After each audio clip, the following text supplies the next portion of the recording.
The man's hand stiffened mid-air, gripping his cup until porcelain groaned. "Lily," he said softly, not daring to look at the woman in the apron. "That's enough." But Lily's wide eyes didn't blink. "Daddy, I know her face. I saw a picture in my box, the one you hid in your drawer." Michael exhaled slowly, his breath fogging the air. Across the room, the waitress, Grace, was balancing a tray of steaming cups, her movements careful, her smile forced. She didn't notice them at first, not until Lily's voice rose again. "Mom!" The word cracked through the quiet cafe. Heads turned. Grace froze. The tray tilted. A cup shattered, coffee splattering across the floor. For a heartbeat, no one moved. Grace's eyes lifted, brown, weary, rimmed with disbelief. Her lips parted, forming a single soundless syllable. "Lily!" The man stood abruptly. "Come on, we're leaving." His tone was steady, but his pulse thundered in his throat. Lily refused to move. "But Daddy, she..." "Now!" Grace bent to her knees, gathering shards of glass with trembling hands. The cafe manager rushed forward, whispering apologies, but Grace didn't hear. She could only see the little girl clutching her father's coat, tears filling her eyes. Outside, the rain had thickened. Michael gripped Lily's hand too tightly as they walked toward the car. "Why did you say that?" he hissed. Lily cried harder. "Because it's true. Why are you mad at me for knowing?" He stopped by the car door, the storm soaking his expensive jacket. For a moment, Michael's shoulders slumped, not from the rain, but from the weight of 10 years of silence. Inside the cafe, Grace leaned against the counter, heart breaking in slow motion. The years apart had indulged a memory of Lily's first cry, her first word. She had left that baby behind because she'd been told it was best. "You'll ruin her future," Michael's mother had said back then. "She doesn't need a waitress for a mother." Grace had believed them once.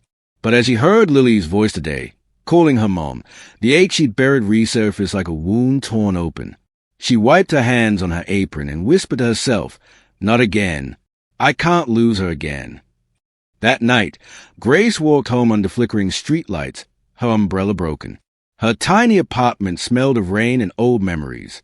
On the nightstand sat a faded photograph, Lily in her arms, barely a year old. Grace traced the edges with her thumb, tears falling silently onto the frame. Across town, in a mansion with marble floors and chandeliers, Lily sat curled on her bed, staring at the same photograph. She had found it years ago, hidden in one of her father's drawers, and she'd never forgotten the woman's face. "Daddy," she whispered through the door crack, "why don't I have a mom like everyone else?" Michael didn't answer. He stood in the hallway, hand pressed against the door, eyes closed. The truth clawed at him. The divorce, the manipulation, the guilt he'd buried beneath success. Grace had never abandoned Lily. He had taken her away. If you were there in that moment, what would you have done? Be honest. Comment your answer below. And if words fail you, just hit like to prove that compassion still matters. That night, Michael couldn't sleep. The storm outside had calmed, but the noise inside his chest hadn't.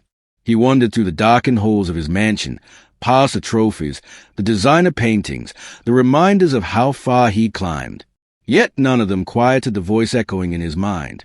"That's my mom." He poured himself a drink and stared at the city lights beyond the glass. Grace's face flashed in his memory, the softness of her smile, the way she'd looked at him when they were young, before ambition began replacing affection. They had met when Michael was still just a dreamer, a man waiting tables while studying business at night. Grace worked at the same diner. She was laughter and warmth wrapped into human form. Together they had built something pure, fragile, and real. But success is a cool way of asking for sacrifice. When Michael's startup began to take off, his family, especially his mother, had stepped in, offering investors, connections, a life he'd never dreamed of. But they wanted something in return. Distance. "She doesn't fit in," his mother had said coldly. "You can't build an empire with a waitress at your side." Michael had fought at first, but every argument chipped away at him, until one day he stopped fighting. He convinced himself it was for Grace's sake, that he was protecting her from the cruelty of high society. But the truth was simpler, uglier. He'd been too afraid to lose everything else. Grace never blamed him, not openly. When she left, she'd taken only a small bag and one last look at her sleeping baby. The note she left behind said, "Promise me she'll never forget love." Now, 10 years later, those words mock him. Lily hadn't forgotten love. She'd forgotten her mother. The next morning, Lily woke early. She had cried herself to sleep the night before, but kids have a way of turning tears into determination. While her father read emails over coffee, she quietly picked up her school bag and whispered, "I'll see you later." He barely looked up. "Driver will take you." But Lily didn't go to school. She went back to the cafe. Grace was wiping tables when she saw the little girl step inside, raincoat buttoned wrong, pigtails slightly messy. The sight nearly stopped her heart. "Sweetheart," Grace whispered, her voice trembling. "What are you doing here?" Lily hesitated, then ran forward and hugged her. "I knew it was you." Grace froze, then sank to her knees and held her tight, tears slipping freely now. The cafe fell silent again, but this time the quiet was warm. "Your father, he must be worried," Grace managed. Lily shook her head. "He doesn't understand." Grace smiled faintly. "He used to understand. Once." For a few minutes, they just sat there, the world outside blurring into background. Grace bought Lily a muffin, and they talked about school, about dreams, about the stray cat Lily fed behind her house. But as much as joy bloomed in that little moment, a shadow lingered. Grace knew this wasn't a fairy tale. Sooner or later, Michael would come looking. And he did. When the cafe door swung open, the bell above it chimed sharply. Grace stood instantly, shielding Lily behind her. Michael's expression was unreadable. Anger, guilt, fear, all tangled together. "Lily," he said quietly, "let's go." Grace tried to speak. "Michael, please." "Don't." His tone cracked. "You can't just walk back into her life like nothing happened." Grace's eyes welled. "You walked out of mine." Lily clung to her mother's apron. "Daddy, please don't be mad. She's not bad." "I know," he said softly, eyes glistening. "That's what makes it worse." The silence that followed was heavy enough to bend time. Grace looked down at Lily and whispered, "It's okay, sweetheart. Go with your father." Lily shook her head. "I want both of you." Michael's jaw tightened. He couldn't say what he wanted, because he didn't know anymore. The cafe door swung shut behind them with a hollow thud, leaving Grace standing amid the quiet murmur of whispers and clinking cups. Her hands trembled as she reached for the counter to steady herself. Outside, through the glass, she saw Michael pulling Lily gently toward the car, his expression cold but his movements careful, too careful, as though one wrong word might break something fragile between them. Grace's chest rose and fell unevenly. She had thought she could live with absence, with distance. But seeing Lily again had changed everything. The ache was no longer silent. It screamed in every heartbeat. That evening, as the cafe lights dimmed and her shift ended, she lingered longer than usual. The manager, a kind older man named Samuel, approached softly. "You should go home, Grace. Long day, huh?" She nodded, forcing a faint smile. "Yeah, longer than most." Samuel tilted his head. "That little girl, she yours?" Her lips quivered. "She was. Once." He didn't ask more. Instead, he handed her a napkin folded around a few bills. "You dropped this earlier," he said. But when she opened it, she found an extra note inside. For her muffin, it read, in a child's messy handwriting, "Lily." Grace pressed a napkin to her heart, tears threatening again. Across town, Michael sat on the edge of Lily's bed. She was already under her blanket, hugging her stuffed bear tightly. Her small voice floated through the dim room. "Daddy, are you mad at Mommy?" Michael's throat tightened. "She's not your mommy anymore, sweetheart." "But she said she loves me." He looked at her, and something cracked open inside. "She probably does." Lily turned toward him, eyes wide and innocent. "Then why can't she see me?" Michael had no answer. He just smoothed her hair back and whispered, "Go to sleep." But after she drifted off, he sat there in the dark for hours, haunted by her question. Why couldn't Grace see her? What was he really protecting Lily from, or himself? Meanwhile, Grace sat by her window, the napkin still in her hand, thinking of a promise she'd made long ago. If I ever get a chance, I'll fight for her. The next morning, she gathered her courage and wrote a letter. Her handwriting wavered, but her words were clear. I don't want to take her away. I just want her to know who I am, to know the truth. You don't have to forgive me, Michael, but please, don't punish her for my mistakes. She left the letter at his office, unsure if he'd even read it. Later that evening, when Michael finally opened the envelope, something shifted in him. The words were simple, but they carried the weight of 10 years of silence. For the first time, he wondered if forgiveness could heal what pride had broken. That weekend, Lily asked again if they could go to the cafe. Michael hesitated, then nodded, just for lunch.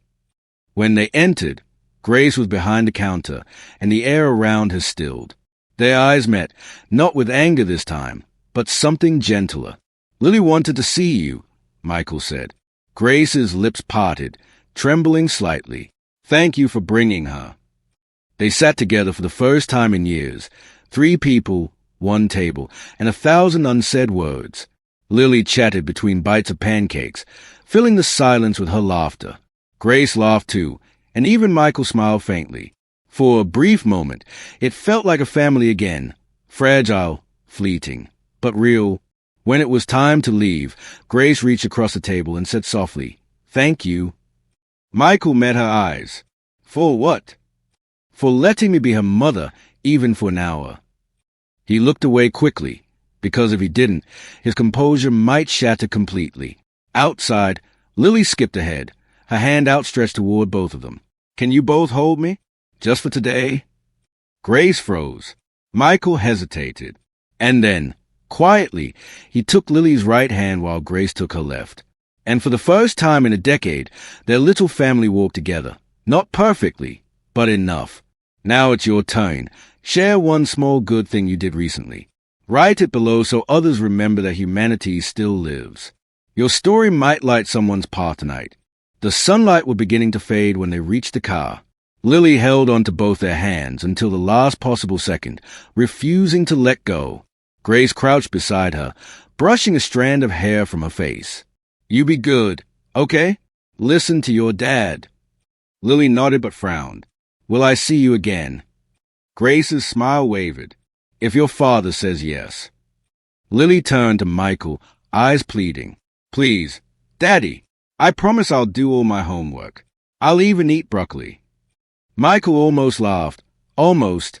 "We'll see," he said quietly, though his heart already knew the answer.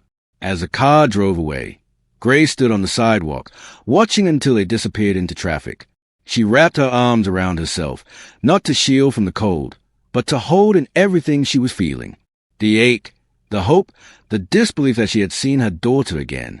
That night, Michael found himself looking through old boxes, dusty albums, forgotten letters, a ring he never gave back. There were photos of Grace in every corner of their past, smiling behind a birthday cake, laughing with baby Lily in her arms, sitting on their old couch with sunlight in her hair. He remembered how she used to hum to Lily before bed. He remembered her laughter, her stubbornness, her kindness, and how easily he traded it all for status. When his mother called that evening, her voice carried the same control it always had. "I heard you took Lily to that woman's cafe," she said sharply. "Her name is Grace," he replied, his tone low. "That doesn't matter. She left Michael. She walked away from a family." He swallowed hard. "No, Mother, I pushed her out." There was a long silence on the line. "You're making a mistake," she finally said. "Maybe," he whispered, "but it's mine to make." After hanging up, he stood by Lily's door, listening to her breathe in the soft rhythm of dreams. He could still see the way she'd smile between them at the cafe, as if the whole world made sense when they were both beside her. Grace's letter sat on his desk, and he read it again. Every word carried sincerity, not bitterness. She didn't demand anything. She only asked for the truth to belong to their daughter. The next morning, Michael made a decision. He drove to the cafe early, before the rush. Grace was cleaning tables, humming faintly under her breath, the same melody she used to sing to Lily. She froze when she saw him. Michael. He stepped closer. Can we talk? Grace nodded hesitantly, wiping her hands on her apron. They sat in the corner booth, the same one where everything had begun. I read your letter, he said quietly. You were right. Grace blinked, surprised. About what? About her needing the truth. About me needing it too. She searched his face, cautious. Why now? Because I saw her look at you, he said, his voice breaking slightly. And for the first time, I realized how much she's been missing. Grace's eyes shimmered. You think she'll ever forgive us? She already has, he whispered. She's just waiting for us to forgive each other. They sat in silence for a moment. Outside, the world kept moving. People hurrying to wake, cars passing, life continuing as if nothing monumental was happening inside that little cafe. Then Grace asked softly, would you let me be part of her life again? Michael hesitated, his jaw tightening, then loosening. I don't know how to do this, he admitted, but I think we can learn. Grace's eyes filled with quiet hope. That's all I ever wanted. He smiled faintly. Lily has your stubbornness. She has your heart, Grace said, and for the first time in years, he didn't deny it. When he left that morning, Grace stood by the window, watching him go, but this time, the air didn't feel like loss. It felt like something beginning again. If that moment hit you hard, leave a red heart hash. Sometimes one little symbol says what our hearts can't. The following week passed in hesitant peace. Michael and Grace started meeting quietly, sometimes in the cafe after closing, sometimes at the park near Lily's school. They talk about practical things at first, schedules, routines, how to reintroduce Grace slowly so Lily wouldn't feel confused. But beneath the surface of every word, the unspoken past lingered. One evening, as twilight painted the sky in muted gold, Michael arrived at the cafe after hours. Grace was locking up, her hair tied back, her hands red from scrubbing dishes. You work too much, he said softly from the doorway. She toned, a faint smile tugging at her lips. I don't have much choice. He stepped closer. You shouldn't have to do it all alone. Her voice faltered. You forfeited the right to say that, Michael. He nodded. You're right. He hesitated, then added, but maybe I can still help, even if I don't deserve to. Grace studied him, trying to decide if this was guilt speaking or growth. I don't need your money, she said finally. I know, he replied quietly. You never did. There was a long pause. Then Grace sighed, looking down at her hands. Do you ever wish we could go back? Michael's gaze softened. Every day. The doorbell above the cafe jingled suddenly. Lily Boyson, her school backpack bouncing on her shoulders. Mom! Dad! The words hit them both like sunlight breaking through clouds. She had never said those two names in the same breath before. Grace knelt and opened her arms. Hey, baby, what are you doing here? Grandma picked me up from school, Lily said innocently, but then she got mad when I said I wanted to see you. Michael's expression darkened. She brought you here. Grace frowned. Wait, where is she now? Before Lily could answer, the door swung open again. His mother stood there, her heels sharp against the tile, her expression colder than winter. Michael, she said, her voice firm, we need to talk. Alone. Grace straightened. She's safe here. His mother's eyes narrowed. You've done enough damage. I won't let you drag my granddaughter into your mistakes. Grace's hands clenched around her apron. My mistakes? You're the one who... Michael cut her off gently. Mom, please. But the older woman's words came like knives. You left him. You walked away when things got hard. You think tears erased 10 years of abandonment. Grace's voice trembled but didn't break. I left because you made me. You said Lily would be better off without me. Michael's mother looked at her son, and she was... Stop, Michael said firmly, his voice shaking. You don't get to rewrite what happened. The tension in the room thickened. Lily stood frozen, her little fingers twisting her backpack strap. Grandma, please don't fight. Silence followed, heavy and raw. Grace knelt and pulled Lily close. It's okay, sweetheart. Grown-ups forget how to talk sometimes. Michael looked between the two women, the one who raised him and the one he'd once promised forever to. For the first time, he saw them both clearly, one ruled by control, the other by love. Mom, he said, his tone calm but firm, this isn't your decision anymore. Grace is part of Lily's life now. His mother's lips parted in disbelief. You will regret this. Maybe, he replied, but I'd rather regret trying than regret not giving my daughter her mother.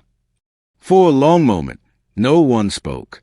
Then his mother turned, fury masked behind composure, and left without another word. When the door closed, Grace sank into a chair, her hand shaking. I didn't mean to cause trouble. Michael knelt beside her. You didn't. You just told the truth. She looked at him, really looked at him. Do you think we can ever forgive each other for all this? He reached for her hand, uncertain, but hopeful.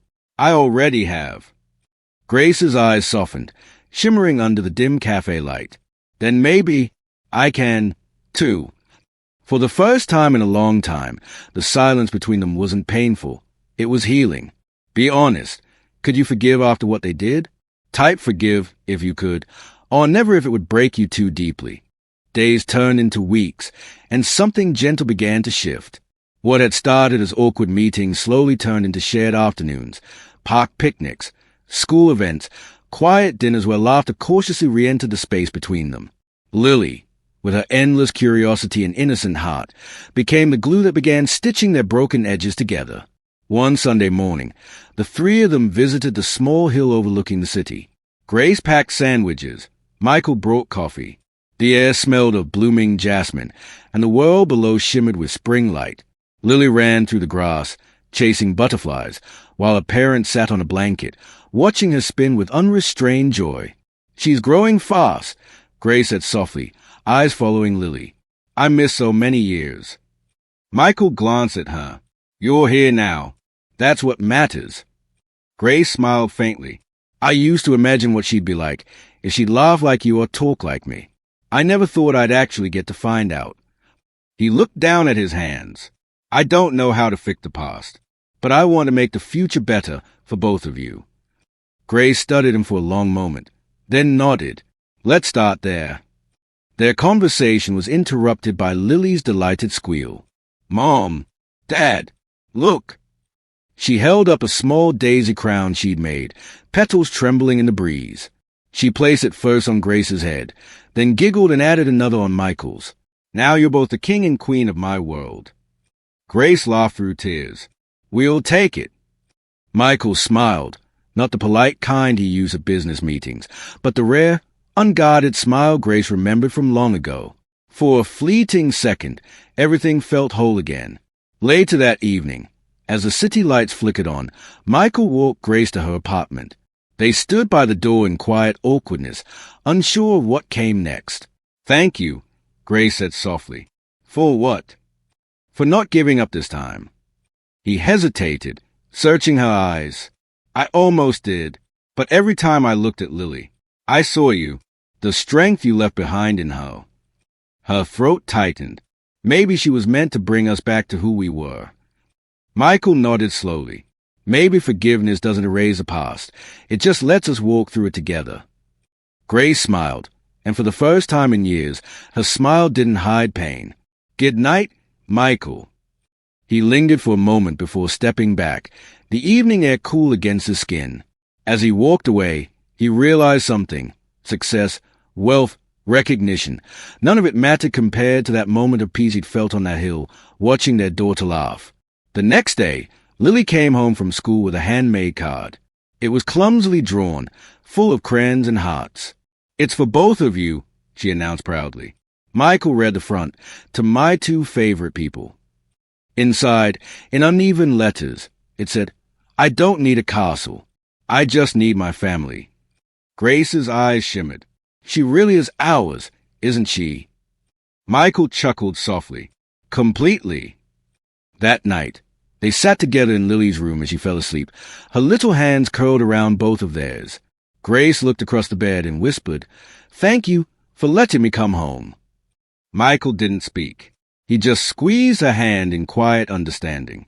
And in that silence, the years of pain began to melt, not forgotten, but forgiven. Outside, rain began to fall again, gentle this time, almost cleansing. It traced the window pane in slow trails, whispering its own story of second chances. If you believe love still wins, comment Amen. Let's fill this section with hope. Maybe someone scrolling right now needs to see it. The days that followed felt lighter, like a story that had finally remembered how to breathe. Grace started coming over more often, not as a visitor but as part of something real. Some evenings she helped Lily with her homework. Other times she joined Michael in the kitchen, where they stumbled through half-burned dinners and quiet laughter. There were still shadows, awkward pauses, moments when old wounds resurfaced, but healing has its own rhythm, and as it finally begun. One afternoon, Lily came home with an invitation from school.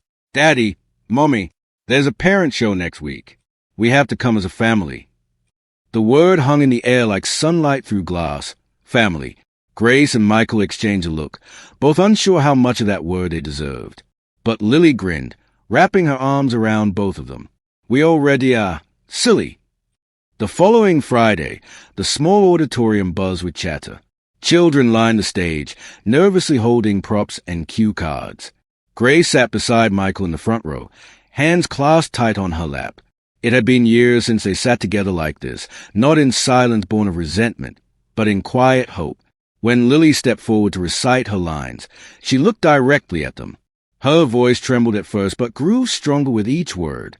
Families aren't perfect. They fight, they break, but they find their way back. Because love is stubborn, it never quits. Grace covered her mouth, tears flooding her eyes. Michael blinked fast, pretending to adjust his tie. When the performance ended, Lily ran straight into their arms, her laughter mingling with their tears. After the event, Michael drove them home slowly, not wanting the evening to end. The city lights blurred against the windshield like constellations melting into motion. Grace turned to him, her voice soft. "Do you ever wonder how different things could have been if we hadn't listened to everyone else?"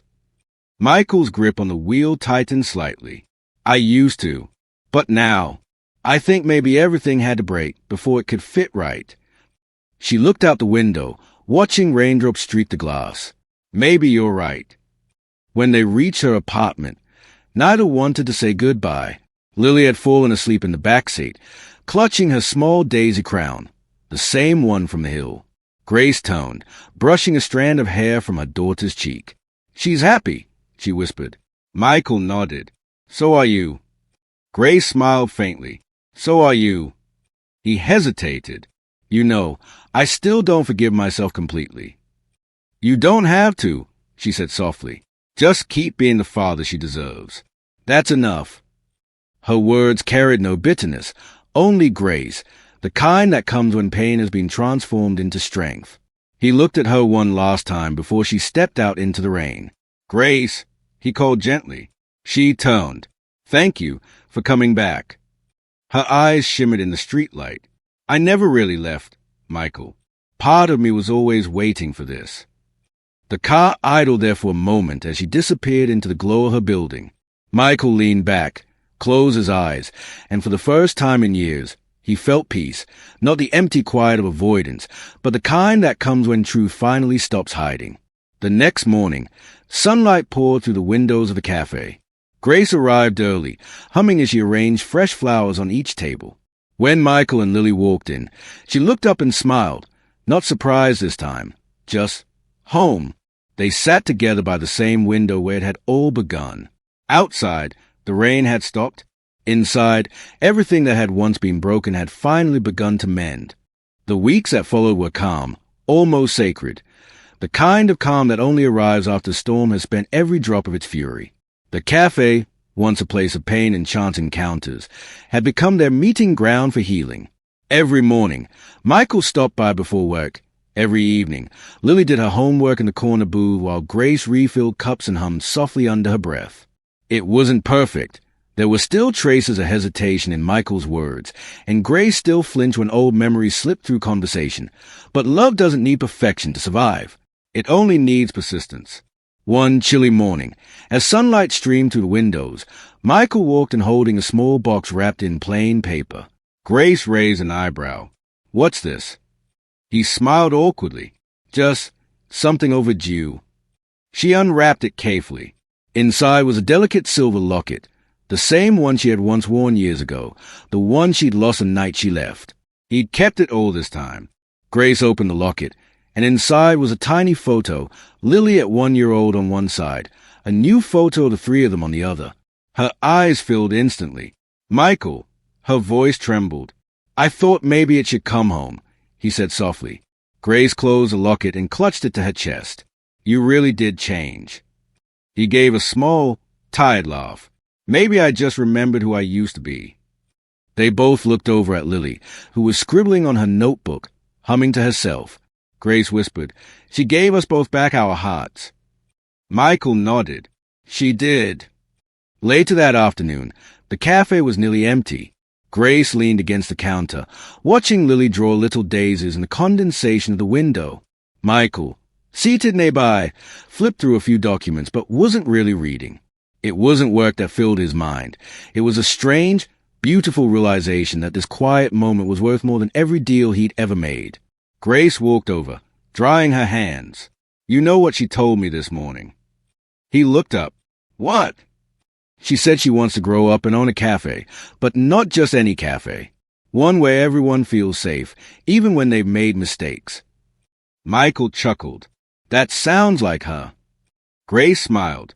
"Maybe she learned it from us, that no matter how far apart people drift, love can still find its way home."